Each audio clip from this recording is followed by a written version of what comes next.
Hey, what's up, guys? Mick here, and I'm here with part two of my series Tire and Lube. Um, I don't know how long this one will be.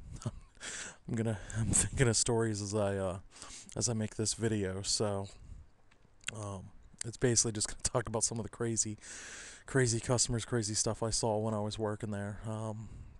The first crazy one I remember off the top of my head was, one day, I mean, we were packed, we had lines clear to the door, and the rule was, you help the customer who's in front of you, who's in the store, because they are the ones who's going to buy something, most likely. When somebody calls in or something like that, you get their name and number, then as soon as you're free, you call them back immediately. So, uh, I've got a line of people through the door. It was me and another guy, and we were just scrambling. We were scrambling to get people taken care of, and the phone rings, and I pick it up. And I already have my computer up with another guy's ticket that I'm working on right now, talking to him. So I answer the phone, I say our little intro line we had to say, and it wasn't always a great day. um, the woman, she starts going into, she's got a van which needs a front tire. Her husband's about out the door. Can I give her a price on a tire? And I told her what we were supposed to say. I said, hey, I'm with a customer right this second. Let me get your name and number, and I'll call you back as soon as possible. Well, she goes, well, my husband's out the door right now, and I need to know right this second, and I have no way to. I can't stop working on what I'm working on right there with the customer in front of me. So I said, ma'am, I can't help you. I got a customer right in front of me. You know, there's nothing I can do. Well, she starts going off on me, talking about when she worked in retail, the customer on the phone was the number one important person, and that people stand there had to wait until I got them taken care of.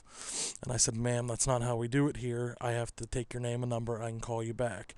Well, she goes, oh, well, you know what? I'll take my business elsewhere. And I said, ma'am, that's your decision. And I didn't do the right thing.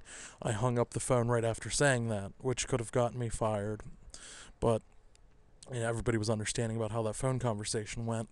Um, uh, well, she calls back 20 minutes later. Everybody was taken care of. I actually had time to talk to her, and she then begins to tell me the correct way to handle customers, and that her husband will be up soon. We had the tire in stock, and this guy comes up, and he's the nicest guy in the world. And to make a point of the whole thing, I took good care of him. Anything he needed, I helped him with immediately. And that's how I did it with every customer. But that's the one thing people don't understand is, when we get busy, and when we were busy, it was just, we couldn't keep up. If you called in, be calm, be polite, let us have your number. It's all they had to do. But some people were crazy about that kind of stuff. And then I love the people, on rainy days, oh, they were the worst, because the phones, they would just blow up. You had a bunch of old guys sitting at home, and the only thing apparently they had to do was call in for tire prices. And then it was just, which is a pain in the ass, especially when you're working with customers.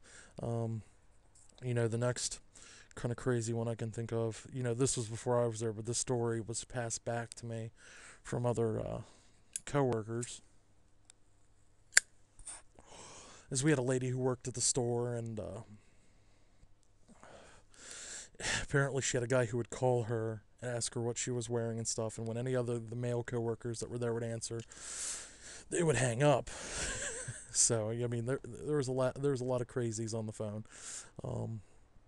Another time I had a guy.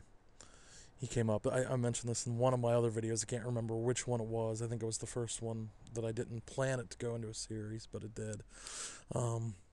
He came up and he wanted tires. He complained about how pricey they were, but he had a very, very odd-sized tire on his car, and I told him that's the best we could do.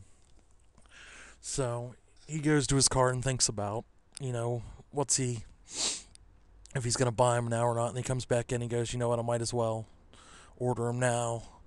So we go ahead and do the order. He paid with his credit card, then he left, and not a month later, when his tires came in the next week, they took care of him, and that was that. And then probably in April I was working, he comes back in and he says, "Well, I got a credit card statement for these tires." And I was like, "Yeah, you paid with your credit card."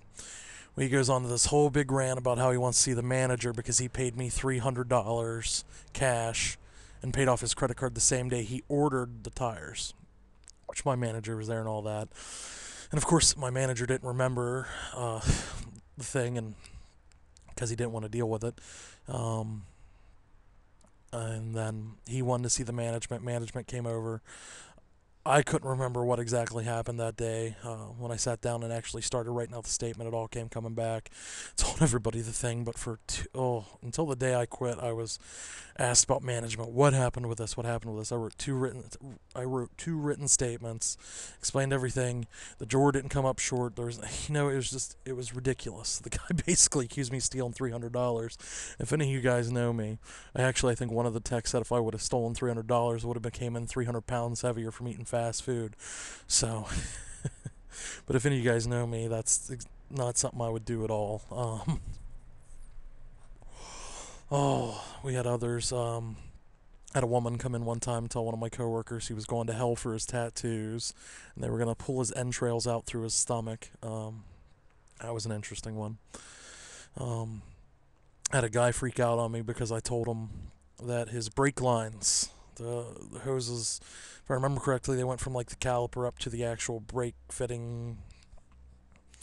I was a sales guy, I wasn't a shop guy, so don't bash me if I didn't get that correct. But he came in to do struts, and we got that taken care of. And then the tech noticed the brake lines, or the brake hoses, those short little rubber hoses.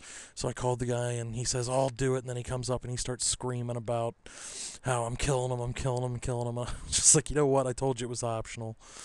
So, and all this together, I mean, working customer service, you got to deal with a lot of shit that you wouldn't quite think of.